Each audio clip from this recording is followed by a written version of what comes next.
ఈరోజు పెడన నియోజకవర్గం వైఎస్ఆర్ పార్టీ ఇన్ఛార్జిగా నన్ను నియమించినటువంటి పెద్దలు గౌరవనీయులు జగన్మోహన్ గారికి నా హృదయపూర్వక కృతజ్ఞతలు తెలియజేసుకుంటూ, అలాగే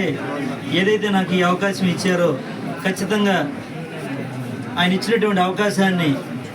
నేను అందరినీ, ఈ కాన్స్టిట్యున్సీలో ఉన్నటువంటి ప్రతి కార్యకర్తని, ప్రతి నాయకుడిని, ఇలా ప్రతి ఒక్క జనాలని అందరినీ కలుసుకుని వాళ్ళ యొక్క పరిస్థితులు, వాళ్ళకి ఏమేమి అవసరాలు ఉన్నాయి,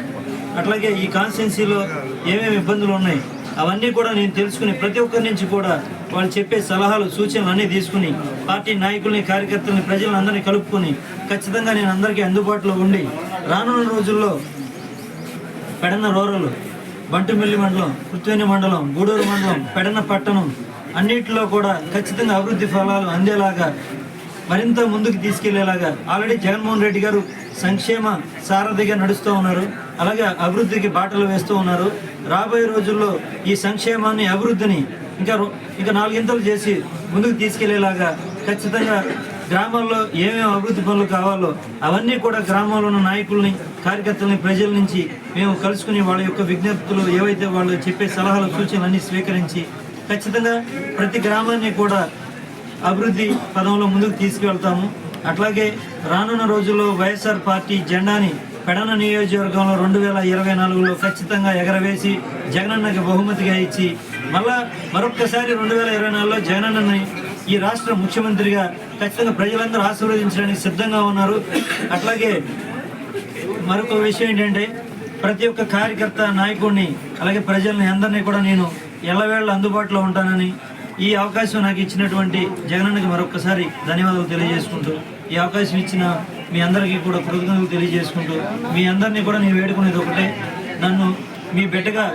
ఖచ్చితంగా నన్ను ముందుండి మీరందరూ నడిపించాలని చెప్పేసి అని, నేను చిన్నవాడిని, ఖచ్చితంగా మీరందరూ సహాయ సహకారాలు ప్రతి ఒక్కరికి కూడా మీ దీవెనలు, ఆశీర్వాదాలు నాకు కావాలని చెప్పి నేను అందరినీ వేడుకుంటూ, ఈ పెడన నియోజకవర్గ ప్రజలకి ఎప్పుడూ కూడా నేను అందుబాటులో ఉంటాను. అలాగే ఇప్పుడు కూడా నేను నా చిన్ననాటి నుంచి 40 ఏళ్ళు, నాకు ఇప్పుడు ఈ 40 ఏళ్ళ నుంచి కూడా నేను ఇక్కడే ఉన్నాను. అలాగే రాబోయే రోజుల్లో కూడా ఏ పరిస్థితిలో ఉన్నా, ఎలా ఉన్నా సరే మీ బిడ్డగానే ఉంటాను తప్ప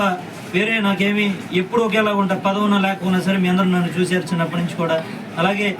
రేపు పొద్దున ఈ పెడన నియోజకవర్గం నుంచి కూడా వైఎస్ఆర్సీపీ జెండా ఎగరవేసి అసెంబ్లీలో పెడన వాణి వినిపించడానికి మీరందరూ కూడా నాకు అండగా ఉండాలని, ఖచ్చితంగా మీ బిడ్డగా రాబోయే రోజుల్లో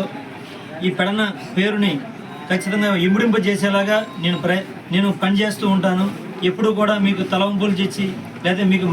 చెడు మాట తీసుకొచ్చే పరిస్థితి ఉండదు. నా వల్ల ఎప్పుడు కూడా ప్రతి వ్యక్తికి, ప్రతి కార్యకర్తకి, ప్రతి నాయకుడికి, అలాగే పెడన నియోజకవర్గం ప్రతి వ్యక్తికి కూడా నేను మంచిగా చేస్తాను తప్ప చెడు ఎప్పటికీ చేయను. ఇది నేను సభాముఖంగా అందరి ముందు కూడా నేను మాటిస్తూ ఉన్నాను.